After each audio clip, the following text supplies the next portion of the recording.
जब महेंद्र अपने छोटे भाई लखन के बारे में साधु महाराज से पूछता है तो साधु जी लखन के उनके पास आने से लेकर दैत्य दंभिकासुर के पास जाने तक का सारा वृतांत कह सुनाते हैं। सारी बात सुन महेंद्र महात्मा जी के चरण पकड़ लेता है और कहता है, हे साधु महाराज, आप तो सर्वज्ञानी हैं। जब आपको दैत्य दंभिकासुर के रहस्य के बारे में पता था तो अवश्य आप ये भी जानते होंगे कि लखन का यहाँ से जाने के बाद क्या हुआ। हे महाराज, कृपया मुझे बताए कि आगे क्या हुआ। तब साधु बाबा गंभीर स्वर में बोले, हे वत्स, आगे वही हुआ जिसका मुझे पहले से ही भय था। मैंने लखन को जाने से पहले बार बार समझाया था और उसे अच्छी तरह से उस दुष्ट दानव की शक्तियों से अवगत भी करवाया था, पर उसने मेरी बात नहीं मानी और अपनी पत्नी को बचाने के लिए उस दैत्य से भिड़ गया। फलस्वरूप उस धूर्त दानव ने छल कपट से उसे भी पत्थर का बना दिया। इतना सुनते ही महेंद्र को कांटो तो खून नहीं, उसका चेहरा एकदम से पीला पड़ गया और हल्क सूख गया। कुछ दिन पहले ही तो उनके पिताजी उन्हें छोड़कर चले गए थे और अब उसे जान से भी प्यारा छोटा भाई लखन भी पत्थर का बन गया। उसकी हालत देख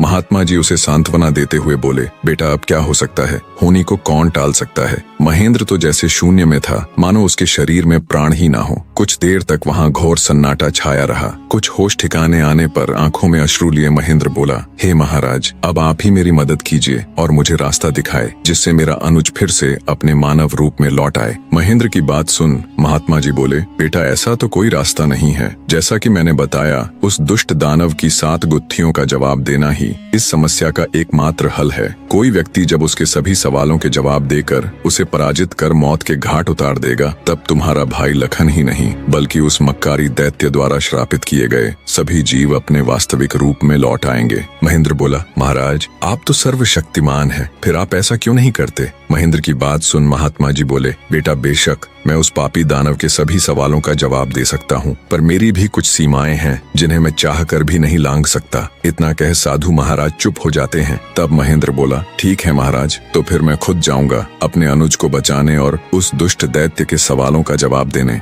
महेंद्र की बात सुन महात्मा बोले, बेटा तुम भी उसका कुछ नहीं कर पाओगे। फलत अपने भाई की तरह उसके जाल में फंसकर पत्थर के बन जाओगे। फिर भी अगर तुम जाने का निश्चय कर ही चुके हो तो एक बात का ध्यान रखना, वो दुष्ट तुम्हें भटकाने की कोशिश करेगा। उसकी बातों पर कोई भी प्रतिक्रिया दिए बिना सीधे उससे बस उसके सवाल पूछना। साधु महाराज के निर्देश सुन महेंद्र जी महाराज कह साधु से विदाई लेकर दैत्य दंभिकासुर की गुफा की ओर चल देता है। कठिन यात्रा करने के पश्चात महेंद्र उस भयानक गुफा के द्वार पर पहुंच जाता है और दैत्य दंभिकासुर को पुकारता है, हे दुष्ट दानव, बाहर आ, मैं आज तेरे सभी सवालों के जवाब दे तेरा काम तमाम कर दूंगा। महेंद्र की बातें जब दंभिकासुर सुनता है तो गुस्से में लाल पीला होकर भागता हुआ गुफा से बाहर आता है।